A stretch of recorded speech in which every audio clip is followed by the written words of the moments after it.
kuva iki cyumweru cyatangira M23 yongeye kotsa igitutu ku ngabo za Repubulika na Demokarasi ya Kongo FARDC n'abafatanyabikorwa bayo harimo Wazalendo na FDLR yagura ibitero byayo mu bice bikikije umurwa mukuru wa Kivu ya ruguru Goma, harimo Sake ndetse yigarura Minova.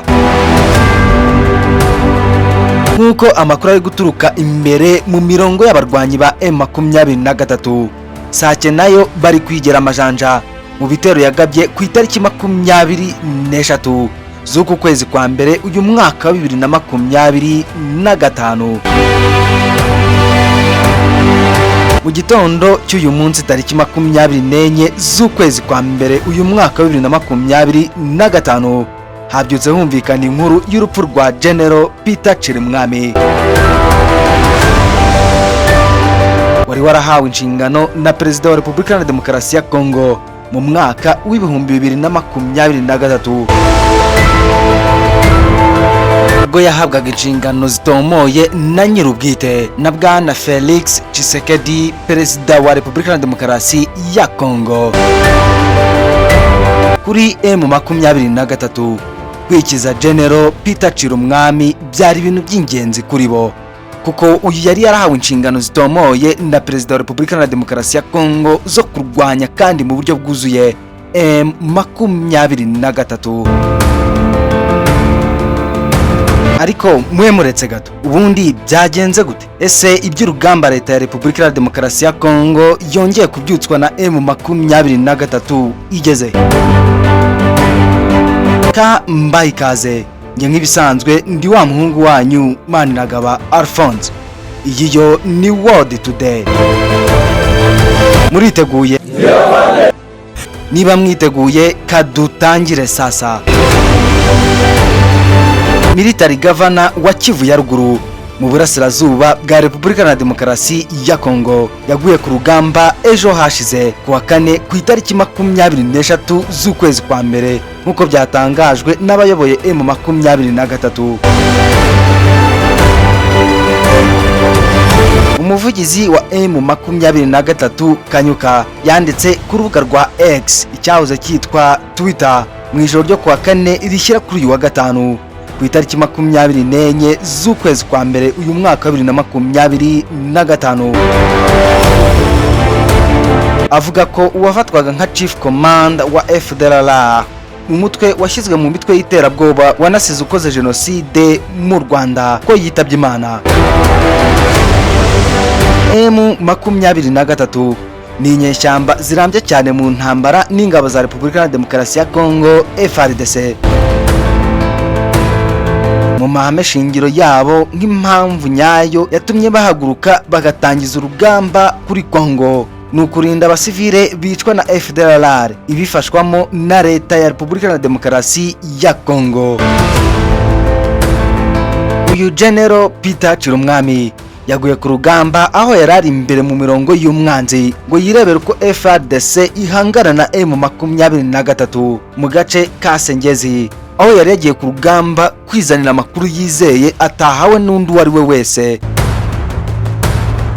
Mu gitondo cy'uyu munsi w'itariki 24 z'ukwezi kwa mbere uyu mwaka wa 2025, ubutegetsi bw'Kinshasa bwari butaragira icyo butangaza kuri aya makuru, ahubwo amakuru y'urupfu rwa General Peter Chirimwami akaba yatangajwe n'inyeshyamba za M23. Izi nyeshyamba zikaba zikomeje kurwana zisatira umurwa mukuru wa Kivu ya ruguru mu burasirazuba bwa Kongo ari wo Goma. Ubicyo abani cyose igoma ndetse n'ubutegetsi bw'Kinshasa muri Repubulika na Demokarasi ya Kongo, kuko nkuko bigaragara igihe icyo ari cyo cyose Goma ishobora kugwa mu maboko y'indwanyi za M23. Ibi bikaba byari biherutse mu mwaka wa 2013. Abaganga mu bitaro bitandukanye by'Igoma bari gutangaza ko abantu benshi bakomeretse kandi icyarimwe bari kuzanwa kuvurirwa Igoma bavuye mu duce turi kuberamo imirwano hagati y'ingabo za M23 ndetse na FARDC, ingabo za Repubulika ya Demokarasi ya Kongo. Kuva ejo kuwa kane ku itariki 23 z'uku kwa mbere, ibiro by'umukuru w'igihugu cya Repubulika ya Demokarasi ya Kongo byatangaje ko Perezida Felix Tshisekedi yagarutse i Kinshasa, icyarimwe yanagabanyije ingendo akorera mu mahanga. Ibi byose akaba yabikoze kubera igitutu ingabo z'igisirikare cya Repubulika ya Demokarasi ya Kongo ziri gushyirwaho n'inyeshyamba za M23 mu duce twa Sake ndetse n'ahandi hatandukanye mu duce dukikije Goma. Mu rugamba M23 byose ku mabwiriza y'abayobozi bakuru b'umutwe w'inyeshyamba za M23. Nk'uko abayobozi b'inzego z'ibanze babitangaza, imirwano y'inyeshyamba za M23 ndetse n'ingabo z'igisirikare cya Repubulika ya Demokarasi ya Kongo FARDC yatangiriye mu gace ka Sake, agace kari nko mu birometero 20 uvuye i Goma, uyu ukaba umurwa mukuru wa Kivu y'Amajyaruguru. Iyi mirwano rero ngo yatangiye mu masaha ya saa 4 za mu gitondo, kandi ngo urugamba kugeza na n'uyu munsi ruracyakomeje.